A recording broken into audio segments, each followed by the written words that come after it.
Hi everyone, welcome back. So last class we were discussing about the types of point defects in solids. So today we will look into the other imperfections in solids such as one-dimensional, two-dimensional and three-dimensional imperfections. So to begin with, let's look into the one-dimensional defect or line defects.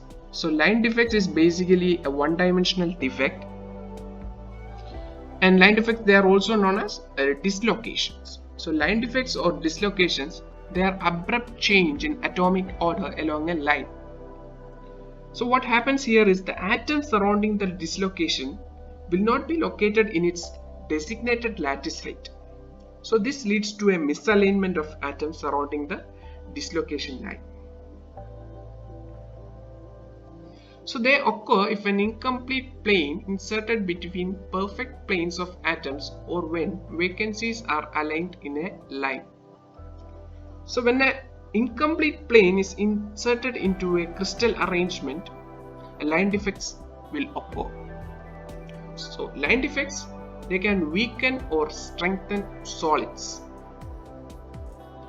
So a dislocation is the defect responsible for the phenomenon by slip by which most metals deform plastically.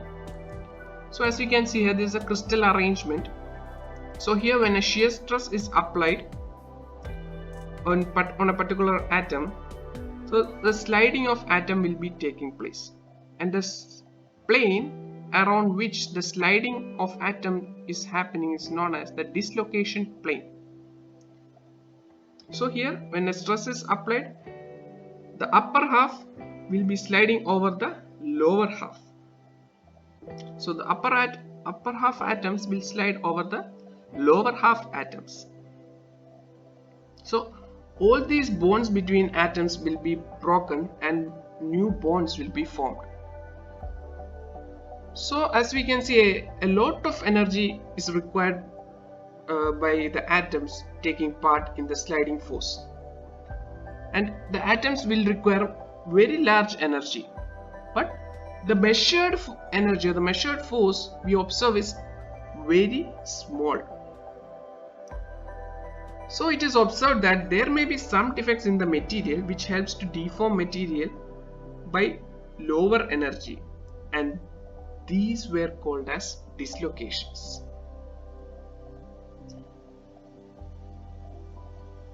So a dislocation occurs in high densities and are intimately connected to most of the mechanical properties which are in fact structure sensitive.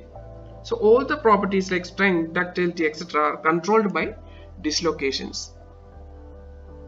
So it strongly influences the material properties. So dislocation formed during plastic deformation, solidification, or due to thermal stresses arising from rapid cooling. So these are the various sources for dislocation: plastic deformation, solidification, or due to thermal stress from rapid cooling and all. So dislocation can be classified into two. One is edge dislocation and the other is screw dislocation. So we'll see both individually.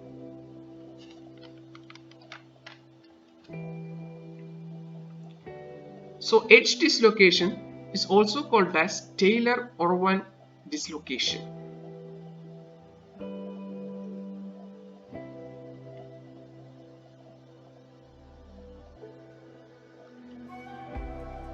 So in this figure, this is an edge dislocation. So in this figure, it's known as positive edge dislocation. That is, positive edge dislocation, there will be an extra half plane of atoms on the top. So as you can see in this figure, here is an extra half of planes over the top, and if the extra half plane of atom is at the bottom, it is known as negative edge dislocation.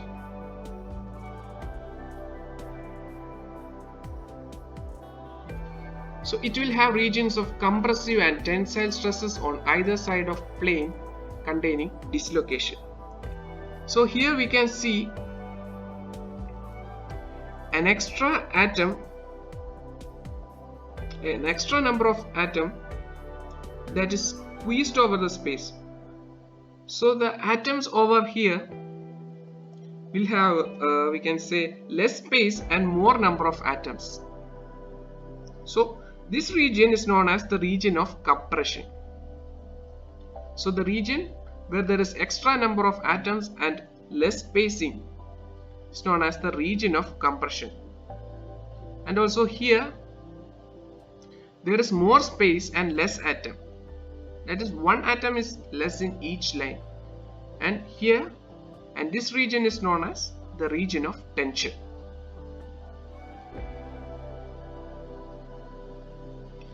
The edge effect can be easily visualized as an extra half plane of atoms in a lattice site.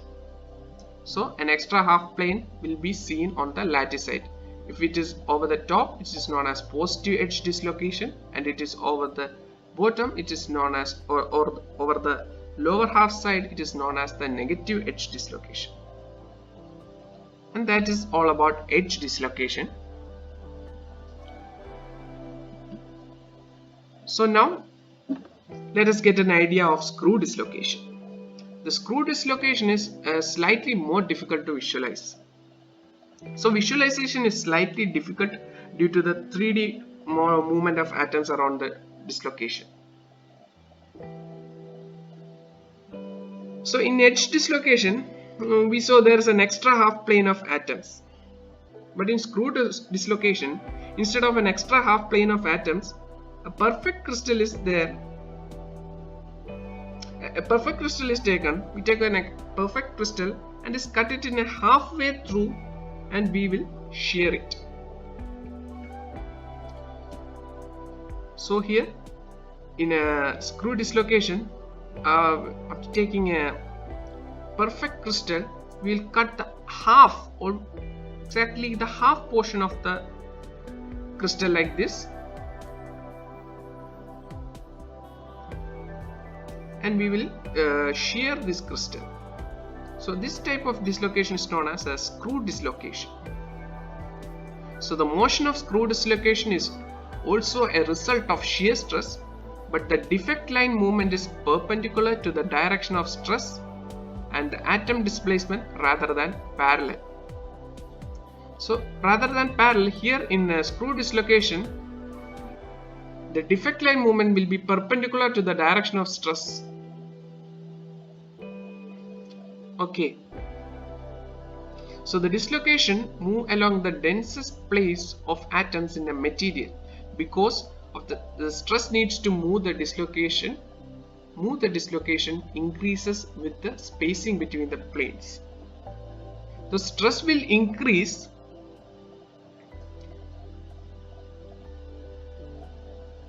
so the stress needed to move the dislocation increases with the spacing between the planes. So that is screw dislocation. So that's all about line defects.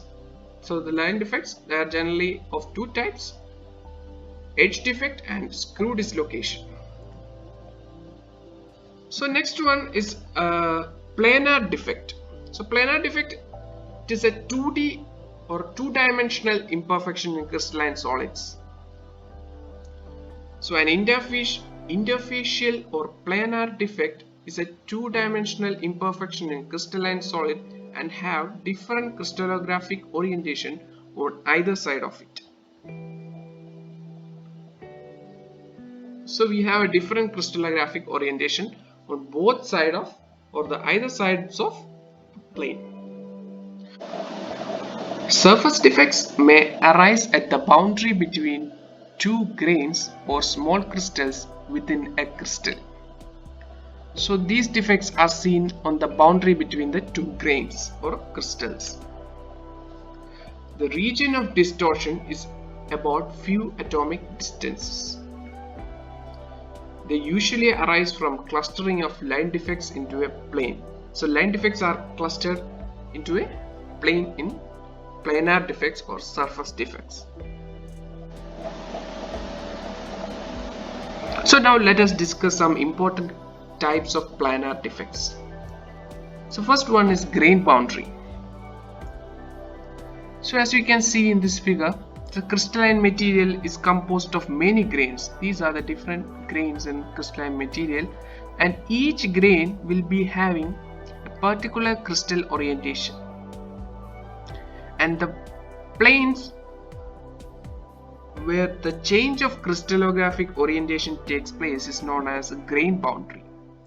So this plane is known as grain boundaries. So this is a place where the change of crystallization takes place. So grain boundary is the interface between two grains or crystallites in a polycrystalline material. So grain boundaries are two-dimensional defects in crystal structure and tend to decrease the electrical and thermal conductivity of the material. So the surface defects or the planar defects will reduce the electrical and thermal conductivity of the material. So the second type of surface defect is stacking fault. So stacking fault is any defect that alters the periodic sequence of layers. So there will be a fault in the stacking sequence of the crystal. So in this crystal structure, you can see here there is a perfect arrangement over all the place except this place. So this place, there is some stacking fault present. So there is some fault in the sequence of arrangement of the crystals, and this is known as collapsed vacancy disk, and which causes the stacking fault. So there is a stacking fault over here which affects the sequence of layers. So these defects may be a wrong layer inserted into the sequence, or a change of layer sequence, or a difference translation between two subsequent layers. So these are the causes for stacking fault.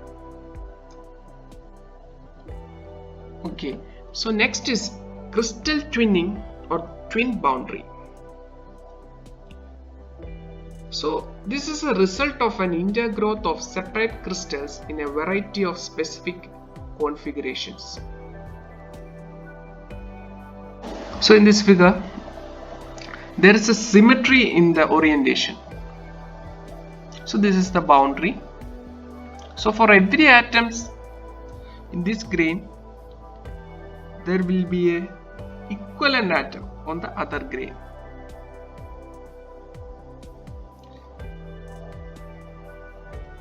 So a twin boundary or composition surface separates the two crystals.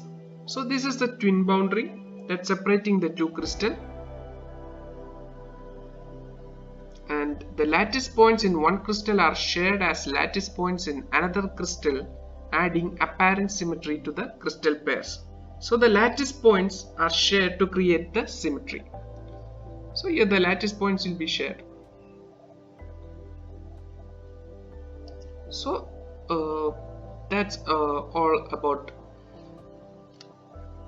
planar defects. So next we can see bulk or volume defects. So volume defects are also known as three-dimensional defects. So there are different kinds of volume defects: void, crack, inclusion, and precipitate. We'll just quickly look at each one by one. So in void defect, we can say there can be voids in material. So these voids maybe in the time of production of the material or the manufacturing of the material, these voids are generated. So these voids, they will be created and will be a defect for the material. So next is a cracking defect. So there can be cracks throughout the material. So cracks can be generated due to the usage, or we can say the continuous usage of materials can lead to crack. So next is inclusion. So there can be presence of a completely different material, or we can say a foreign material, and that type of defect is known as inclusion. And now precipitate. So impurities can cluster together to form small regions of a different phase, and these often are called precipitates. So the impurities, they cluster together to form small regions of different phase. So that is precipitate. So that's all about crystal imperfections. So next video we will discuss about diffusion and different diffusion mechanisms and all. So thank you.